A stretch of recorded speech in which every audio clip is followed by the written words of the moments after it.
Hello student, कल हमने free vibration, force vibration and resonance ये कंसेप्ट कंप्लीट किया था। आज हम हार्मोनिक्स एंड ओवरटोन्स ये लेंगे और साथ में fundamental frequency of vibrating string found out करेंगे और फिर उसके अलग अलग मोड्स लेंगे। ठीक है, तो what is mean by harmonics? Harmonics हम अगर कोई ये स्ट्रिंग है, सपोज ये स्ट्रिंग है, ये स्ट्रिंग को हम यहाँ से प्लग करेंगे तो ये वाइब्रेट होना स्टार्ट होगी। तो वाइब्रेट होगी तो विद सम फ्रीक्वेंसी, और उस फ्रीक्वेंसी को अगर मैं सपोज एन से डिनोट करती हूँ, ये उसकी कौन सी फ्रीक्वेंसी लेते हैं हम? That is a fundamental frequency.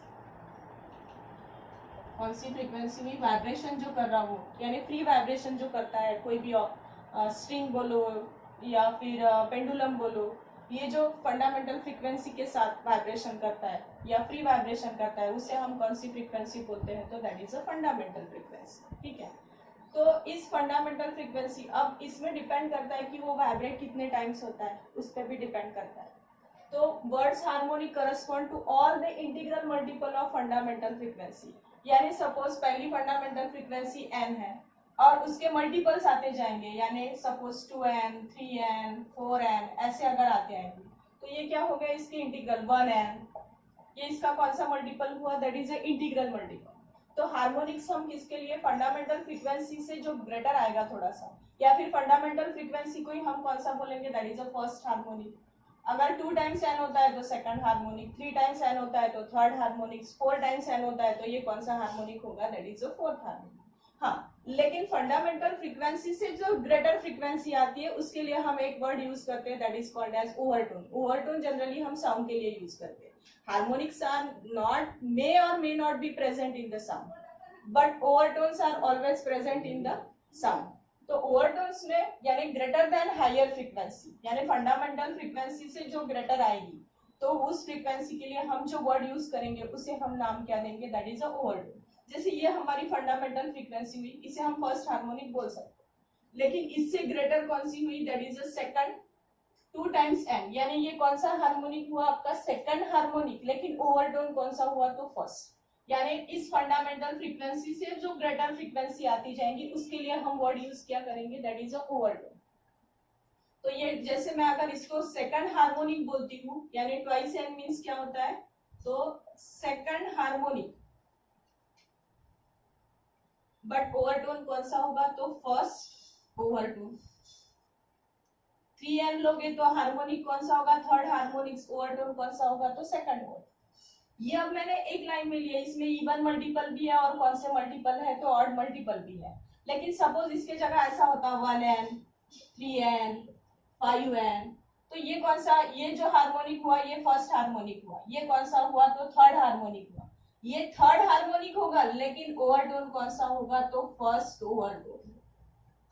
कौन सा होगा? First overtone. थर्ड हार्मोनिक होगा, लेकिन ओवरटोन कौन सा जाएगा? तो फर्स्ट, क्योंकि ये फंडामेंटल फ्रीक्वेंसी से ग्रेटर आ रहा है। तो लेकिन फर्स्ट ग्रेटर फ्रीक्वेंसी के लिए हम वर्ड क्या यूज करेंगे? That is a first overtone. ये 5 टाइम्स n है, यानी क्या हुआ? 5 टाइम्स द फंडामेंटल फ्रीक्वेंसी, यानी ये कौन सा हार्मोनिक हुआ? फिफ्थ हार्मोनिक, लेकिन ओवरटोन कौन सा जाएगा? ये तो सेकंड ओवरटोन। ओवरटोन कौन सा आएगा? Second overtone. ठीक है, that is the harmonics and the overtones. अब हम वाइब्रेटिंग स्ट्रिंग की फंडामेंटल फ्रीक्वेंसी भी फाइंड आउट करेंगे। पहले उसके लिए वेलोसिटी का एक्सप्रेशन लेते हैं हम। वेलोसिटी निकालती है, देखो, वेलोसिटी ऑफ वाइब्रेटिंग स्ट्रिंग।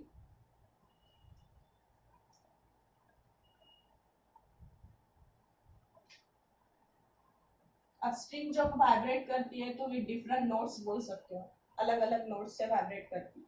ठीक है, और उसी को हम बोलते हैं that is modes of vibration, उसे हम बोलते हैं मोड्स ऑफ वाइब्रेशन। सपोज मैंने ये एक स्ट्रिंग ली, दोनों साइड से इसको टाइट कर दिया और यहाँ पे मैंने इसको प्लग किया। अब ये जो स्ट्रिंग है इसका खुद का एक मास रहेगा, दैट इज कैपिटल M, और इस स्ट्रिंग की सपोज लेंथ है, दैट इज स्मॉल m, तो इसका mass per unit length is denoted by small m. Small m is called capital M upon L, that is mass per unit length, that is called as linear density. हम इसे क्या बोलते हैं?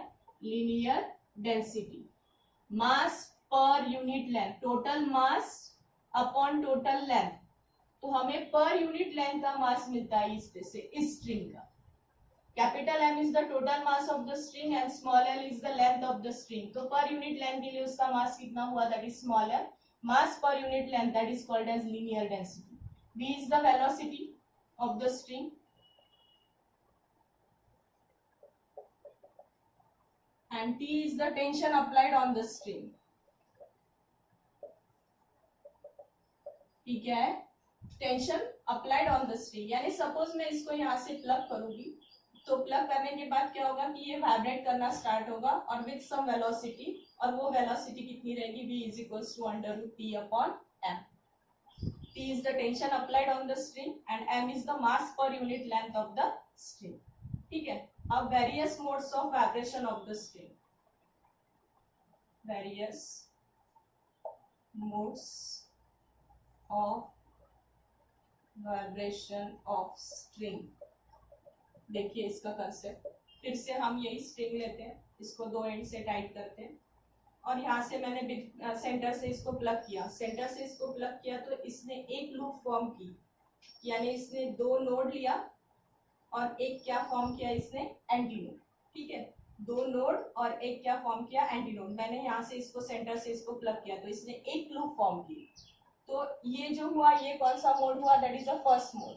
ठीक है, अब हमने पढ़ा है प्रॉपर्टीज में कि दो नोड में का जो डिस्टेंस होता है वो कितना होता है, तो लैम्डा बाय 2।